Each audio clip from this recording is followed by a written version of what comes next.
Alright guys, in today's video we're going to be looking at how you can clear your nested files or shapes, and this will be for FabriCAM software. But before that, let's have a quick intro first.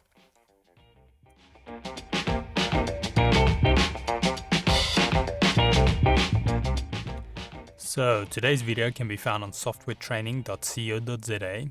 We make short and easy to watch problem solving videos, and we also have daily updates. Otherwise, we'll head back into our actual tutorial here. I'm just gonna make a quick setup here just while I'm explaining. So what you want to do is, if we've got files nested and let's say you want to clear it because you rather want to do manual files, then what you can do is we're gonna just basically it's the same way you can basically do it if we're gonna manually clear things. We'll be following the same principle, but if you're not aware of it yet, then what you can simply do is, should I say, this is the important step, make sure you have all your files selected, because if you have nothing selected or just one or two files, nothing's going to happen.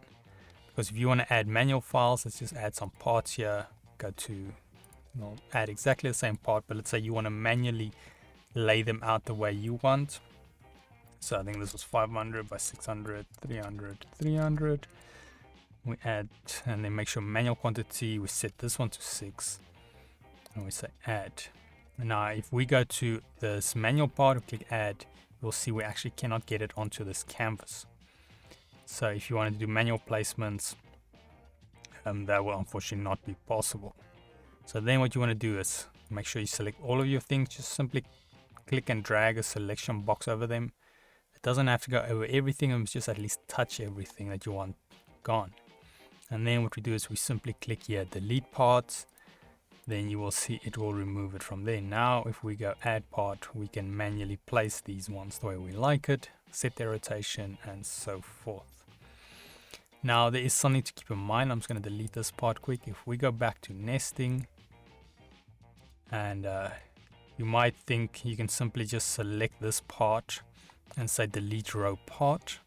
Now I would not recommend that workflow, because I'll show you now what happens. Let's say we've got that, we select delete row part, it's no longer there, but our nesting files are still there. But you will notice we have another problem. We cannot select these nesting files anymore. So if I want to add a new part now, I'm sitting with a rather confusing setup here where I can see right through the other parts. Now in essence, these parts are not here anymore. It might just be a refresh problem where it hasn't updated. But if I go to the nesting options, also no option because it is not there. So you might have to clear everything. You could try save and come back in, see if it's refreshed it. But in general, you want to first select your parts, delete them, and then delete the row part with that selected. But yeah, otherwise, just a quick recap on this practical.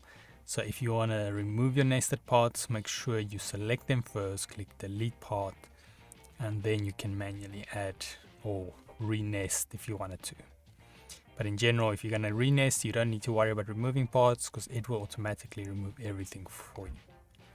But yeah, otherwise that is it on removing nested parts. If we go here to softwaretraining.co.za, you guys will notice we've got a variety of different softwares we do cover, and you can also isolate your search on the top right. If you do not, however, find the training videos you're looking for, just simply go here, request the training video, fill in the mini form, and then we'll do our best to try and make that for you. But otherwise, thanks guys for watching, and cheers.